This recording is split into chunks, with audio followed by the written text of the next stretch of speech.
السلام علیکم ورحمۃ اللہ وبرکاتہ۔ میں ہوں مولانا عطاء الرحمن۔ آج ہم مطالعہ قرآن حکیم جو 11ویں جماعت کے لیے مقرر ہے، ہم سورہ بقرہ کی 8ویں رکوع کی تفسیر و تشریح کریں گے۔ اگر آپ ہمارے چینل پر نئے ہو تو اس کو سبسکرائب کریں اور بیل آئیکن کا بٹن دبائیے تاکہ ہماری نئی آنے والی ویڈیو آپ کے سامنے بروقت موصول ہو۔ اب ہم سبق شروع کرتے ہیں۔ اعوذ باللہ من الشیطان الرجیم، بسم اللہ الرحمن الرحیم۔ ان الذین آمنوا والذین هادوا والنصارى والصابئین من آمن باللہ والیوم الآخر وعمل صالحا فلهم أجرهم عند ربهم ولا خوف عليهم ولا هم يحزنون۔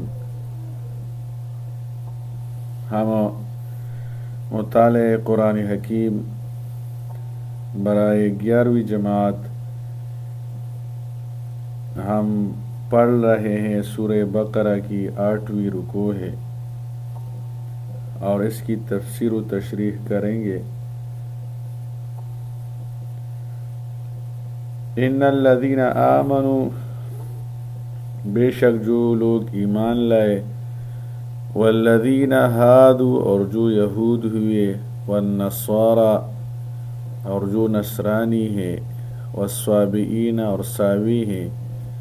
ہادوا یہود و حضرت موسیٰ علیہ السلام کے متبعین اور ان کی امت کو کہتے ہیں۔ والنصارى عیسائی، نصارہ نصرانی حضرت عیسیٰ علیہ السلام کی امت کو۔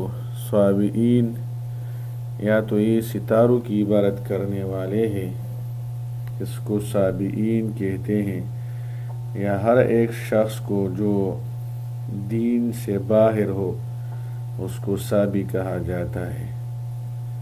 من آمن باللہ والیوم الآخر، ان میں سے جو کوئی اللہ اور آخرت کے دن پر ایمان لائے، وعمل صالحا، اور نیک عمل کرے، فلہم اجرہم عند ربہم، تو ایسے لوگوں کے لیے ان کا اجر ان کے رب کے پاس ہے، ولا خوف علیہم، اور ان پر نہ کوئی خوف ہوگا، ولا ہم یحزنون، اور نہیں وہ غمگین ہوں گے۔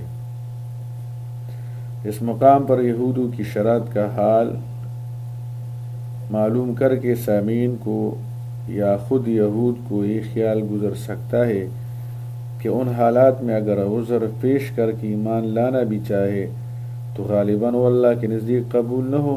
اس خیال کو دفع کرنے کے لیے اس آیت میں ایک قانون اور ضابطہ کا ذکر فرمایا کہ جو بھی ایمان لائے، یہود ہو، نصارہ ہو، صابئین ہو، ان سب میں جو شخص یقین رکھتے اللہ پر، قیامت پر، تو اس کی توبہ قبول ہوگی۔ قانون کا حاصل ظاہر ہے کہ ہمارے دربار میں کسی کی تخصیص نہیں۔ جو شخص پوری اطاعت، اعتقاد اور اعمال میں اختیار کرے گا، خواہ وہ پہلے سے کیسا ہی ہو، ہمارے ہاں مقبول اور اس کی خدمت مشکور ہے۔ اور ظاہر ہے کہ نزول قرآن کے بعد پوری اطاعت محمدی صلی اللہ علیہ وسلم یعنی مسلمان ہونے میں منحصر ہے۔ مطلب یہ ہوا کہ جو مسلمان ہو جائے گا مستحق نجات اخروی ہوگا۔ اس میں اس خیال کا جواب ہو گیا، یعنی ان شرائطوں کے بعد بھی اگر مسلمان ہو جائے تو ہم سب معاف کر دیں گے۔ اور صابئین ایک فرقہ تھا جس کے معتقدات اور طرز عمل کے بارے میں چونکہ کسی کو پورا پتہ نہ چلا، اس لیے مختلف اقوال ہیں، اور اس قانون میں بظاہر تو مسلمان کے ذکر کی ضرورت نہیں تھی کیونکہ وہ تو مسلمان ہیں، لیکن اس سے کلام پاک میں ایک خاص بلاغت اور مضمون میں ایک خاص وقت پیدا ہو گئی۔ اس کی مثال ایسی ہے کہ کوئی حاکم یا بادشاہ کسی ایسے ہی موقع پر یوں کہے کہ ہمارا قانون عام ہے، کوئی موافق ہو یا مخالف، جو شخص بھی اطاعت کرے گا مورد عنایت ہوگا۔ اب ظاہر ہے کہ موافق تو اطاعت کر ہی رہا ہے، سنانا تو اصل میں مخالف کو ہے، لیکن اس میں نکتہ یہ ہوتا ہے کہ ہم کو جو موافقین پر عنایت ہے سو اس کی علت ان سے کوئی ذاتی خصوصیت نہیں بلکہ ان کی صفت موافقت پر مدار ہے۔ ہماری عنایت کا سو اگر مخالف بھی اختیار کر لے تو وہ بھی موافق کے برابر ہو جائے گا، اس لیے مخالف کے ساتھ موافق کو بھی ذکر کر دیا گیا۔ وَإِذْ أَخَذْنَا مِيثَاقَكُمْ، اور یاد کرو جب ہم نے تم سے پختہ وعدہ لیا، وَرَفَعْنَا فَوْقَكُمُ الطُّورَ، اور تم پر طور پہاڑ کو بلند کیا، خُذُوا مَا آتَيْنَاكُمْ بِقُوَّةٍ، اور حکم دیا کہ جو کچھ ہم نے تمہیں عطا کیا ہے اسے مضبوطی سے تامو، بِقُوَّةٍ مضبوطی سے، خُذُوا پکڑو، ما آتیناکم جو تمہیں دیا گیا ہے، وَاذْكُرُوا مَا فِيهِ لَعَلَّكُمْ تَتَّقُونَ، اور جو کچھ اس میں ہے اسے یاد رکھو تاکہ تم عذاب سے بچ سکو۔ جب موسیٰ علیہ السلام کو طور پر تورات عطا ہوئی اور آپ نے واپس تشریف لا کر قوم کو وہ دکھائی اور سنائی تو اس میں احکام ذرا سخت تھے، مگر ان لوگوں کی حالت کے مطابق ایسے ہی احکام مناسب تھے۔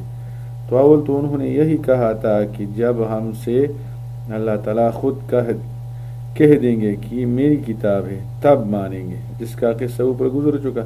غرض وہ 17 آدمی جو موسیٰ علیہ السلام کے ساتھ کوئی طور پر گئے تھے واپس آ کر انہوں نے گواہی دی، مگر اس شہادت میں اپنی طرف سے اتنی آمیزش بھی کر دی کہ اللہ تعالیٰ نے آخر میں یہ فرما دیا تھا کہ تم سے جس قدر عمل ہو سکے کرنا، جو نہ ہو سکے معاف ہے۔ تو کچھ جبلی شرائط، کچھ احکام کی مشقت اور کچھ اس آمیزش کا ہیلا ملا، غرض صاحب کہہ دیا کہ ہم سے تو اس کتاب پر عمل نہیں ہو سکتا۔ اللہ تعالیٰ نے فرشتوں کو حکم دیا کہ کوہ طور کا ایک بڑا ٹکڑا اٹھا کر ان کے سروں پر معلق کر دو، یا تو مانو ورنہ ابھی گرا۔ آخر چار ناچار ماننا پڑا۔ ثم تولیتم من بعد ذلک، پھر اس وعدہ کے بعد تم پھر گئے۔ فلولا فضل اللہ علیکم ورحمتہ، اگر تم پر اللہ کا فضل اور اس کی رحمت نہ ہوتی، لکنتم من الخاسرین، تو تم ضرور نقصان اٹھانے والوں میں سے ہو جاتے۔ وَلَقَدْ عَلِمْتُمُ الَّذِينَ اعْتَدَوْا مِنْكُمْ، اور تم انہیں خوب جانتے ہو جنہوں نے تم سے ہفتہ کے دن کے بارے میں تجاوز کیا تھا۔ نعتدو تجاوز کرنا، تم جانتے ہو، خوب جانتے ہو۔ لقد اس میں تحقیق کا معنی ہے، تم خوب جانتے ہو جو تجاوز کیا تھی، نعتدو پھر سبت ہفتے کے دن۔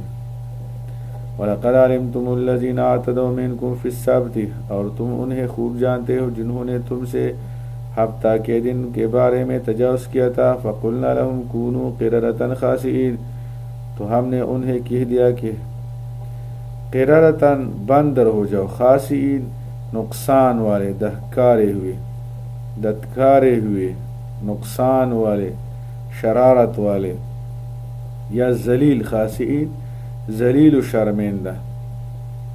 فَجَعَلْنَاهَا نَكَالًا لِمَا بَيْنَ يَدَيْهَا، تو ہم نے اس واقعہ کو ان کے لیے عبرت بنا دیا، بین یدیہا جو اس وقت موجود تھے، بین یدیہ موجود ہونا، نکالن عبرت نصیحت، وما خلفہا اور جو بعد میں آنے والے تھے، وموعظۃ للمتقین اور سے پرہیزگاروں کے لیے نصیحت بنا دیا۔ یہ واقعہ اس کو ہم نے بنا دیا۔ اللہ تعالیٰ کی رحمت عامہ دنیا میں مومن کافر سب پر ہیں، جس کا اثر عافیت اور دنیاوی راحت ہے۔ رحمت خاصہ کا ظہور آخرت میں ہوگا، جس کا اثر نجات اور قرب خداوندی ہے۔ اور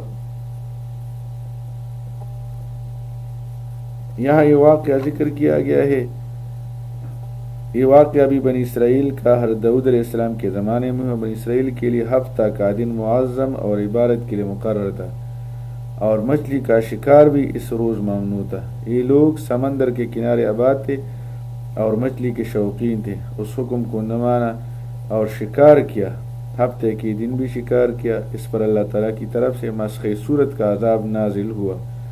3 دن کے بعد وہ سب مر گئے۔ اس واقعے کو دیکھنے اور سننے والے دو قسم کے لوگ تھے، فرمان بردار اور نافرمان۔ تو نافرمانوں کے لیے تو یہ واقعہ نافرمانی سے توبہ کرانے والا تھا، اس لیے اس کو نکال فرمایا، عبرت نصیحت، اور فرمان برداروں کو یہ واقعہ فرمان برداری پر قائم رکھنے والا تھا، اس کو موعظتاً فرمایا۔ ممسوح قوم کی نسل نہیں چلتی۔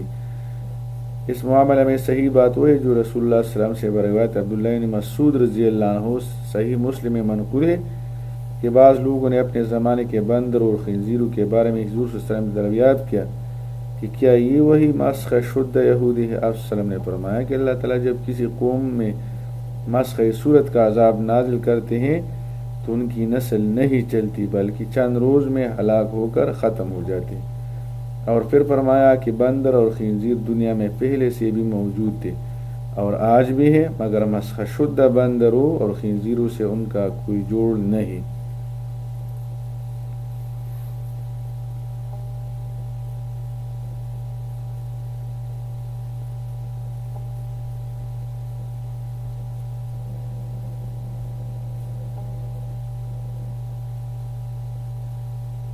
اللہ تعالیٰ عمل کرنے کی توفیق عطا فرمائے۔